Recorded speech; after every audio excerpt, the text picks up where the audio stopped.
Agora na Jovem Pan, Sociedade Digital. Com Carlos Aros e André Miceli. Sociedade Digital no ar, a ponte aérea mais tecnológica do seu rádio e também da internet, para você que está nos acompanhando pelo Panflix ou pelo canal Jovem Pan News no YouTube. No programa de hoje vamos falar sobre inovação aberta e a relação das grandes empresas com as startups e como esse ecossistema de inovação se adaptou a essas transformações que a gente assistiu aí ao longo desse último ano e meio por causa da pandemia.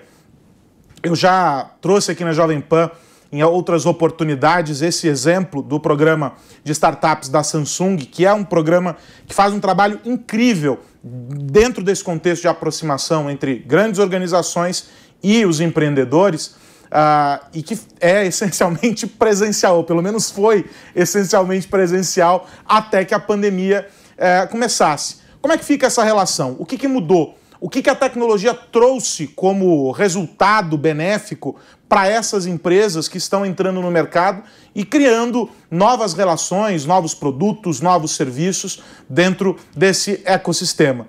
Esse é o nosso papo de hoje. E claro, nessa nossa ponte aérea, nesta semana, de novo de volta ao Rio de Janeiro, meu parceiro André Miceli. Tudo bem, meu velho?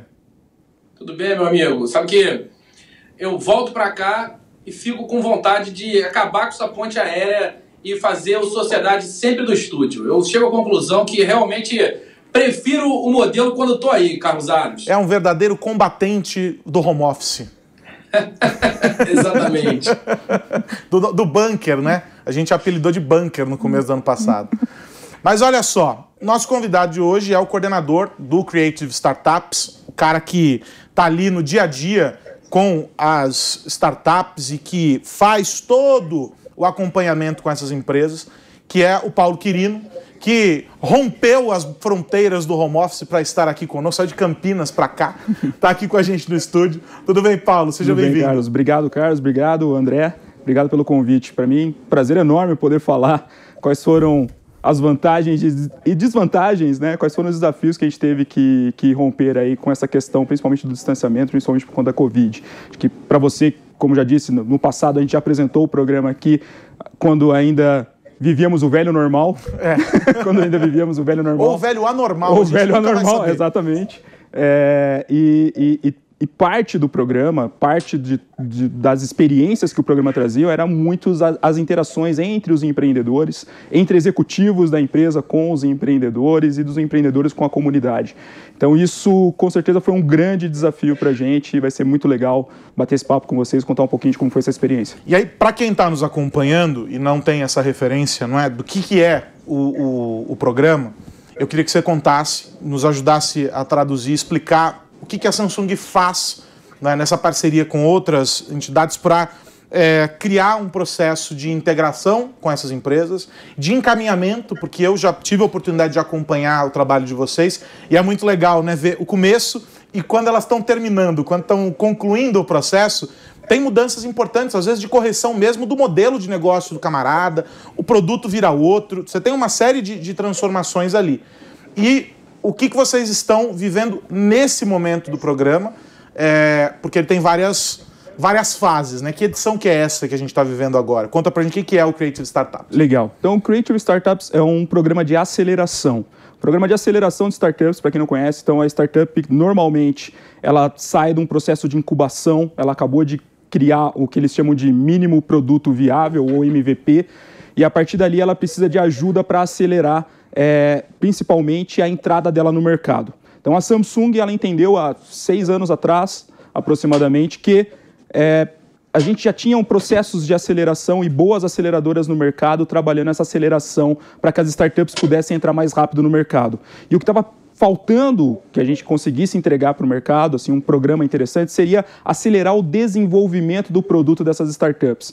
Muitas startups, às vezes, chegavam próximo de entrar no mercado, mas não tinham um produto bom o suficiente, um hardware ou um software bom o suficiente. Quer dizer, não é necessariamente só uma plataforma. Exatamente. Pode ser um produto físico, inclusive, mas ela não tinha necessariamente um produto bom o suficiente para conseguir essa escala comercial. Então, de repente, chegava uma empresa e falava, cara, legal, gostei do teu produto, quero comprar.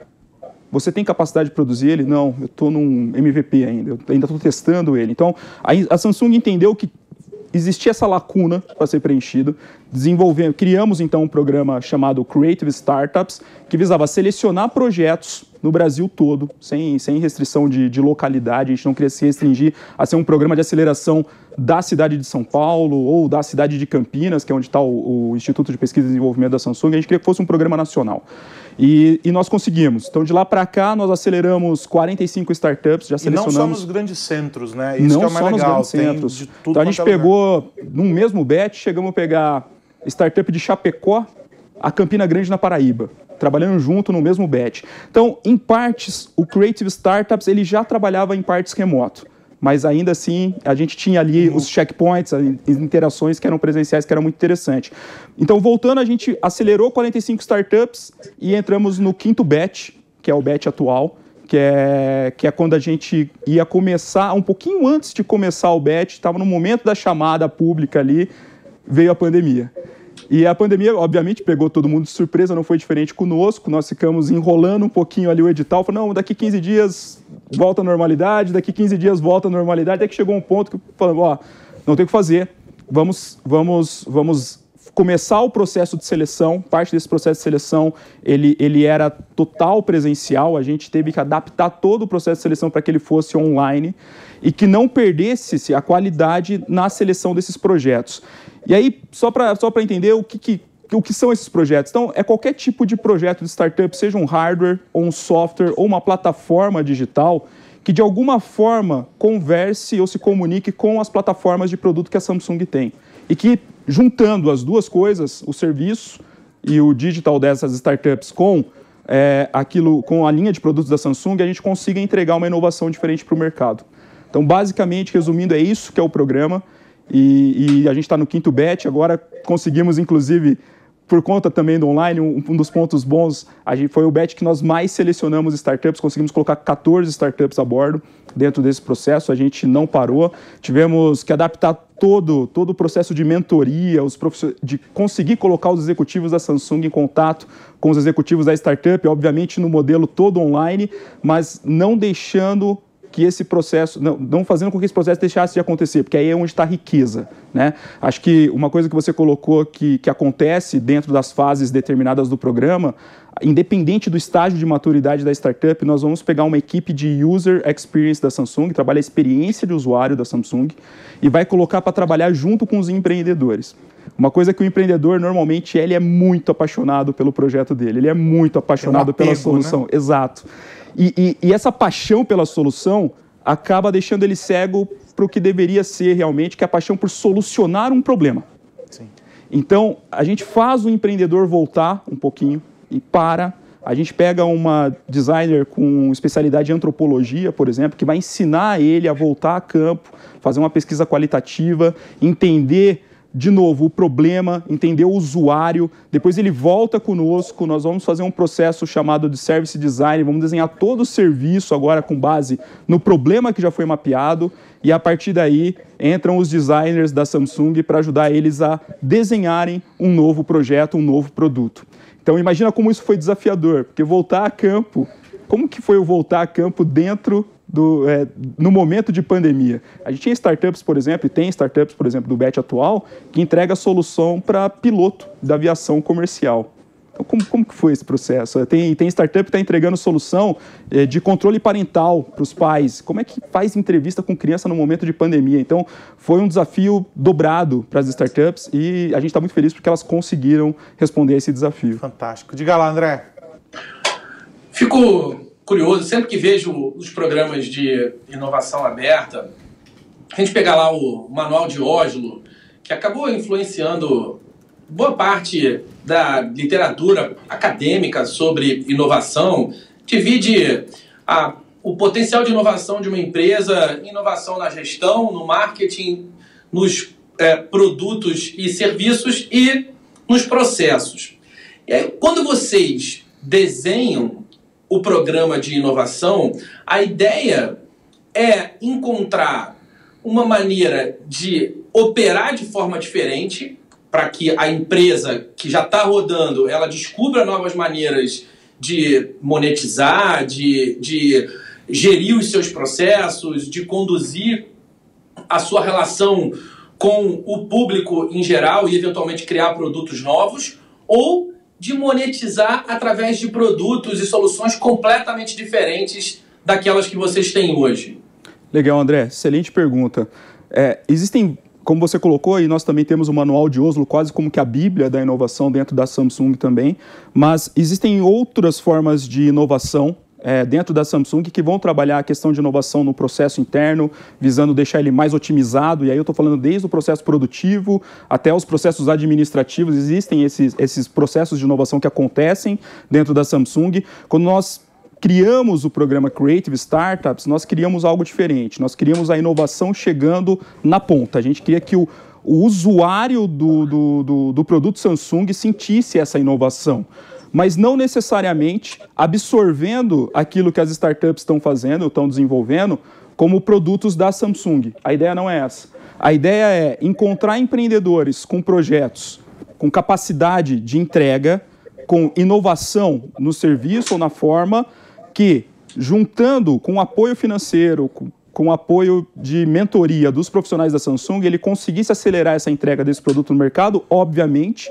embarcado dentro de um dispositivo Samsung, que poderia ser qualquer um. Então, eu não estou falando apenas de smartphone, eu estou falando de tablets, de smart TVs, de monitores.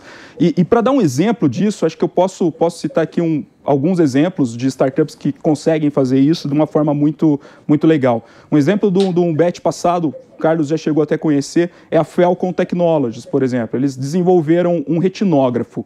Esse retinógrafo é um equipamento que serve para tirar foto do fundo do olho. Tá? Um equipamento tradicional, utilizado em vários consultórios de oftalmologia, só que é um equipamento tradicionalmente de bancada, um equipamento grande, não móvel e caro.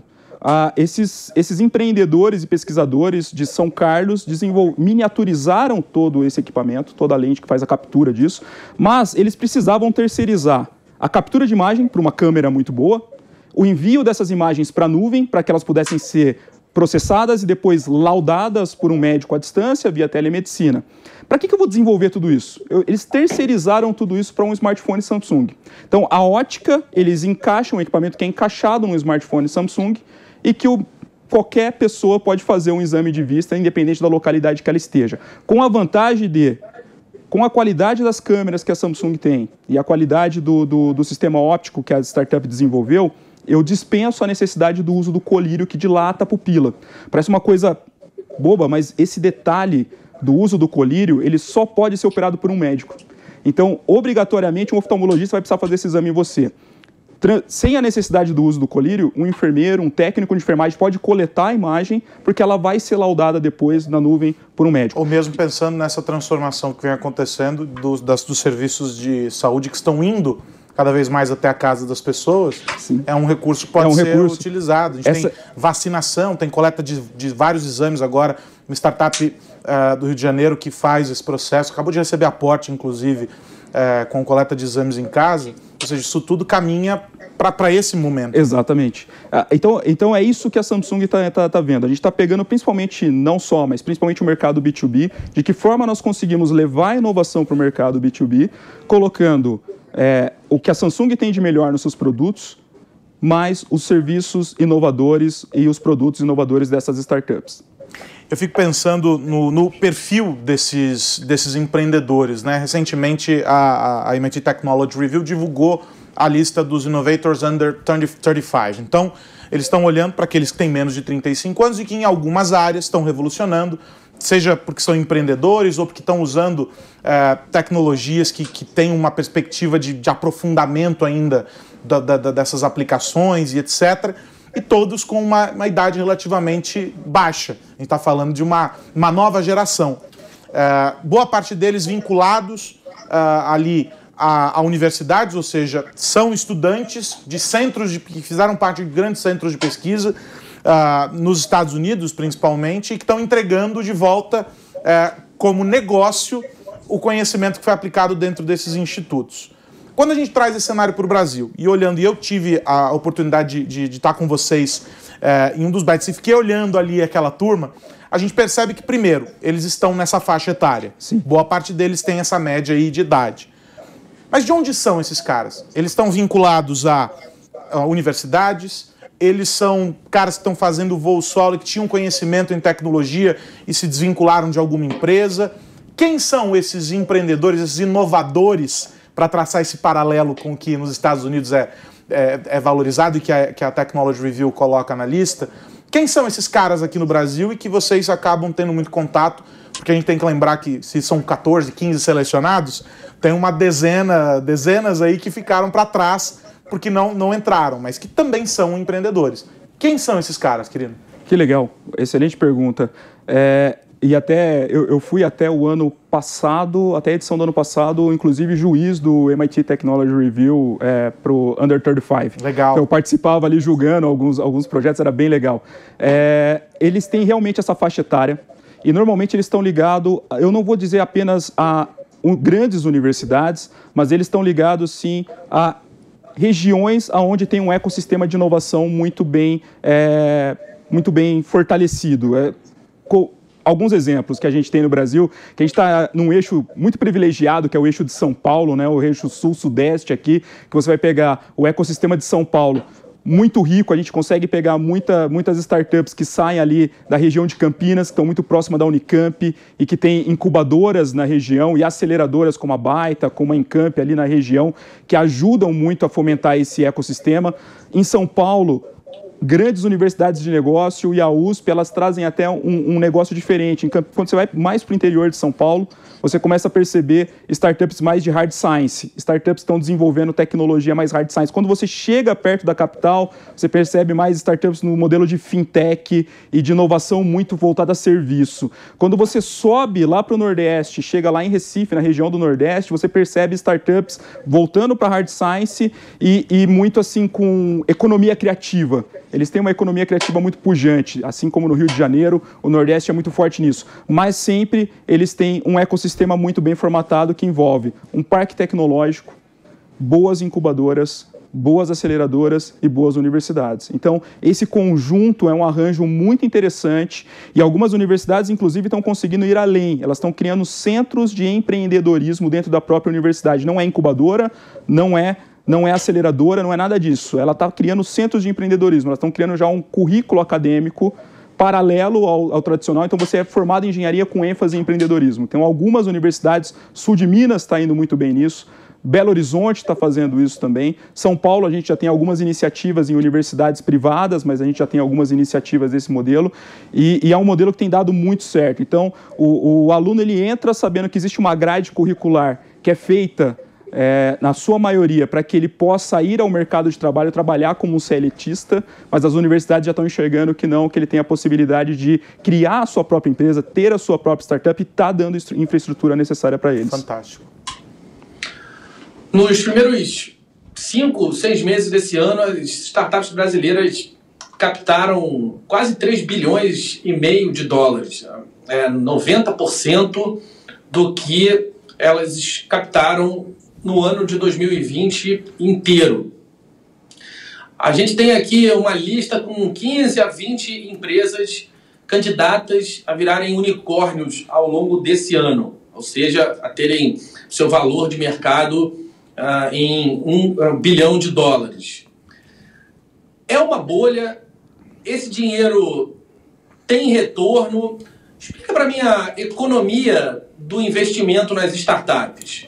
Só um parênteses, a gente recebeu aqui, André, o Gustavo Araújo, CEO do Distrito, e aí o André chegamos à conclusão de que a gente tem que parar de chamar de unicórnio, porque o unicórnio é um troço raro. E agora as startups bilionárias elas já estão brotando em árvore. Então nós vamos ter que encontrar uma outra nomenclatura, porque o unicórnio já deixou de ser raro aqui faz tempo. Não chega a ser o vira-lata caramelo, mas unicórnio me parece um exagero.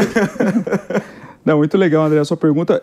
Eu acho que não é uma bolha. Na verdade, o que a gente está vivendo hoje é reflexo de um trabalho que a gente vinha fazendo de base e que naturalmente ia começar a entregar frutos nesse momento. Então, quando nós começamos o trabalho de Open Innovation voltado ao mercado de startups, eu posso dizer que foi 2014 e a gente tem orgulho de dizer que era praticamente tudo mato. Então aqui era tudo mato. Nós tínhamos ali, em 2012, nós tínhamos acho que 2 aceleradoras ou 3 no Brasil, nós tínhamos alguns pequenos fundos de investimento, poucos parques tecnológicos pensando em startups, nós tínhamos parques tecnológicos pensando em grandes empresas, grandes indústrias, mas pensando em startup eram poucos. E se a gente for parar, eu tenho até uma apresentação que eu costumo fazer, eu coloco esse paralelo, se a gente for olhar 2012, quando a gente disse que era tudo mato, e olhar agora o tamanho que está o ecossistema, a quantidade de bancos estrangeiros que estão vindo para o Brasil para investir nessas startups. Então, eu não diria que é uma bolha, eu diria que foi um processo. Então, a gente precisava ter passado por esse processo mesmo, ter criado esse ecossistema, ter ajudado essas startups lá no começo para que agora a gente tivesse os frutos que a gente está colhendo, que são desses unicórnios, e que eu espero que a gente até crie outra nomenclatura, porque você começa a criar, inclusive, outros objetivos. Vira um novo checkpoint para o cara. Mas eu acho que não é uma bolha, eu acho que realmente foi um processo que nós passamos e hoje a gente está colhendo esses frutos. E um pouco também daquela mentalidade de que não necessariamente você precisa ter o seu produto lá na frente, colocado na vitrine, com um grande selo e se transformando numa grife. Mas para boa parte desses... Quando a gente pega a lista, por exemplo, das empresas que estão hoje com vocês e percebe os produtos, o que eles estão querendo entregar, muita coisa dali, diz assim, dificilmente isso vai chegar no mercado, vai virar uma prateleira, alguém vai chegar, pegar e dizer assim, não, vou comprar. Não, mas já está embarcado em algum outro produto, vai estar associado a algo que uma outra empresa desenvolveu. São empresas que estão se preparando para trazer mais tecnologia para diferentes cadeias de fornecimento. Ou seja, a noção também de que essas pequenas partes que compõem o todo se tornam cada vez mais importantes. Uma grande empresa como a Samsung, por exemplo, não precisa saber fazer tudo, não precisa gastar com o desenvolvimento de todas as etapas, mas ela pode aprimorar com a experiência que tem uma empresa para que consiga servir com tecnologia muito bem a necessidade dela. Também tem essa noção hoje para as startups. Tem muito essa noção e é legal porque a Samsung e outras empresas já entenderam que existe essa possibilidade. Não faz sentido a gente criar uma unidade de negócio para uma área completamente nova. Exemplo disso, nós estamos com uma startup agora nesse batch, que ela chama Next Atlas. A Next Atlas é uma startup do sul de Minas, de Itajubá, saiu lá da Unifei, está incubada dentro da Unifei ainda, e eles estão desenvolvendo um sistema para aviação aérea comercial de pequeno porte. Então, é muito legal quando a gente vê a aviação normal e a gente percebe que o piloto quase não faz nada, né? O piloto senta e está tudo ótimo, o avião faz tudo sozinho, o sistema de controle é todo automatizado. Na aviação comercial de pequeno porte não é assim, o piloto ele tem que fazer planejar toda a rota, ele é o operador que vai controlar a questão de carga do avião que o avião está levando, então ele tem uma série de processos que ele faz tudo na mão. Essa startup, eles pegando o tablet Samsung hoje, eles estão se propondo a ser o Waze da aviação comercial. Então você vai conseguir fazer todo o planejamento de rota, de voo, você vai conseguir sobrepor mapas meteorológicos ali. Então, dessa forma, como que a Samsung está ganhando? A gente passa a entregar para o mercado da aviação um tablet que antes não era visto como um produto para aviação. Mas com a camada de serviço da Next Atlas, a gente consegue entregar esse valor para um novo mercado. E isso é muito interessante. É isso que a gente fez com a Falcon, quando a gente vai para o mercado de saúde. O celular, o smartphone sozinho da Samsung, ele serviria para um oftalmologista? Provavelmente não. Obviamente não. Pelo menos não para essa finalidade. Exatamente. Que eles propõem. Mas quando você coloca junto com um serviço e um produto de uma startup como da Falcon, a gente passa a entregar um novo valor. A Next Atlas a mesma coisa, eu poderia citar N outros exemplos que a gente tem aqui. A gente tem uma outra startup aqui de São Paulo, inclusive. O pessoal que está, vocês comentaram da Distrito, eles estão junto com o pessoal da Distrito no Hospital das Clínicas de São Paulo. Eles estão desenvolvendo um sistema que monitora a qualidade do seu sono e lhe propõe formas e terapias para que você melhore a qualidade do seu sono sem a necessidade do uso de medicamentos. É a Sleep Up. E nós temos wearables hoje que conseguem também quantificar como foi a qualidade do seu sono baseado nos sensores que ele tem e na quantidade de movimentos que você faz à noite. Então, se você começa a pegar esse wearable da Samsung que já está extraindo, já está coletando esses dados, que são riquíssimos, junta com uma plataforma de saúde de uma startup como a SleepUp, você consegue entregar ainda mais qualidade de serviço para o usuário final, seja o usuário da própria SleepUp ou o usuário da Samsung. A Samsung vai criar um aplicativo como o da SleepUp, vai ter que criar uma unidade de negócio, vai ter que contratar gerentes, vai ter que contratar pessoas. Obviamente, como ela é uma empresa muito maior, ela tem muito mais processo, muito mais burocracia. Se a SleepUp hoje fala assim, cara, não deu certo isso, eu vou pivotar e vou lançar uma nova versão do produto amanhã. Eles conseguem fazer isso. É muito mais simples. Se a Samsung fala, eu vou parar essa linha de produto agora, vou pivotar e vou trocar, isso vai levar meses para acontecer, e é natural que leve meses para acontecer, é uma empresa com uma estrutura muito maior. Então, a startup entendeu isso e as grandes empresas também estão entendendo essa possibilidade de ganho nesse trabalho conjunto. Dá para uma empresa pequena usar esse conceito de inovação aberta e dá para uma empresa grande inovar, estabelecer uma cultura de inovação sem que haja inovação aberta? Essas duas coisas são possíveis. Uma empresa pequena pode usar o universo de Open Innovation e uma empresa grande consegue inovar sem esse mesmo universo? Eu acho que uma empresa pequena, sim, ela pode usar o processo de inovação aberta e as startups já fazem isso e é algo que parece que já faz parte do DNA do empreendedor, da startup, fazer a questão da inovação aberta, porque ele sabe que sozinho ele não vai chegar a lugar nenhum. Então, até a gente percebe um movimento diferente dos empreendedores hoje quando buscam captação de investimento, que eles não estão mais buscando dinheiro pelo dinheiro. Tá? Existem fases que, obviamente, o dinheiro é lá na fase, quando estou falando de série A de investimento, série B de investimento, ok, preciso de dinheiro para escalar a questão comercial, a questão de vendas dela. Fôlego, né? Exato, mas quando a gente está nas fases mais anteriores, não, ela precisa do smart money. Então ela precisa do dinheiro que vem junto com os profissionais que vão me orientar como utilizar esse dinheiro. Ela precisa do dinheiro com também a mentoria dos executivos que estão fazendo aquele aporte financeiro. Então isso já é inovação aberta e normalmente elas se juntam com outras startups para melhorar a solução dela. Agora a segunda pergunta, a grande empresa tem como progredir sem fazer inovação aberta? Eu vou dizer, obviamente, como alguém que leva a bandeira da inovação aberta, que não, hoje não tem mais como a gente conseguir fazer tudo sozinho. A gente vive num mundo completamente conectado e as inovações elas estão surgindo de todos os lugares. Dentro de universidades é um lugar óbvio, em parques tecnológicos é óbvio, mas às vezes não necessariamente. A gente tem, como você citou, inovações nascendo dentro de hospitais. E isso faz muita diferença. Então, até os hospitais, até o mercado tradicional, vamos dizer, não o mercado digital, que a Samsung vem do mercado digital, já está habituada a fazer inovação aberta, mas você vê o mercado tradicional também indo para o lado da inovação aberta como forma de continuar inovando e entregando soluções diferentes para o mercado dele. Algo que até pouco tempo atrás muita gente ia dizer assim, não, desta água eu nunca beberei. Não vou abrir as minhas portas para que venham aqui se meter no que eu estou fazendo. Eu tenho dinheiro, contrato quem eu quiser.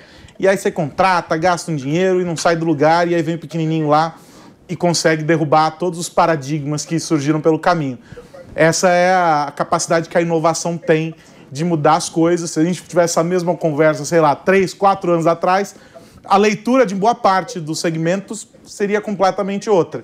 E aí, em 2021, já não é mais possível a gente olhar as coisas sob essa perspectiva. Esse é um processo que cada vez mais deverá ganhar força. E aí eu faço só a recomendação para que você que é empreendedor e está nos acompanhando e quer, de repente, como é que eu faço para participar e tal, para procurar todos esses programas. Claro, o programa da Samsung, lá no site da Samsung tem as informações e etc. Tem as chamadas que eles fazem, mas entender, eu acho que esse é o mais legal de tudo, entender com a experiência dos grupos que já passaram pelo programa. O que foi feito, o que serve para você. Eu acho que essa é uma coisa que pode ajudar. Às vezes você não precisa nem participar eventualmente do programa, mas entender o que o mercado está fazendo, como essas coisas estão se organizando, pode ajudar você e o seu negócio, né? Você pode colocar uma ideia fora do papel. Então, acho que vale buscar esses exemplos. Quero agradecer demais o Paulo Quirino, que esteve aqui com a gente hoje. Ele que é o coordenador do programa Creative Startups da Samsung, ligado à área de pesquisa e desenvolvimento, e que fez esta viagem longuíssima de Campinas até São Paulo para visitar a gente aqui no estúdio. Paulo, obrigado, é sempre um prazer falar contigo, meu amigo. Obrigado, eu que agradeço você, Carlos, André, a todos os ouvintes da Jovem Pan. Obrigado pela oportunidade e, por favor, querendo conhecer mais a respeito do programa, o site da Samsung tem todas as informações a respeito do programa e das próximas edições. Obrigado. André Miceli, semana que vem tem mais, meu amigo. Semana que vem tem mais. Um abraço e obrigado, Paulo. Obrigado, Carlos Aros, e um abraço para todo mundo que nos ouve e vê, meu amigo. É isso. O Sociedade Digital volta na semana que vem discutindo a tecnologia, os impactos que ela tem na nossa vida, no seu dia a dia. A gente volta na semana que vem. Você, claro, pode acompanhar esse programa. Você chegou na metade do caminho, não tem problema. Vai lá no Panflix, tem a íntegra deste papo e dos programas anteriores, ou no Panflix ou no canal Jovem Pan News no YouTube. A gente se encontra na semana que vem. Um grande abraço. Tchau, tchau. Você ouviu Sociedade Digital com Carlos Aros e André Miceli.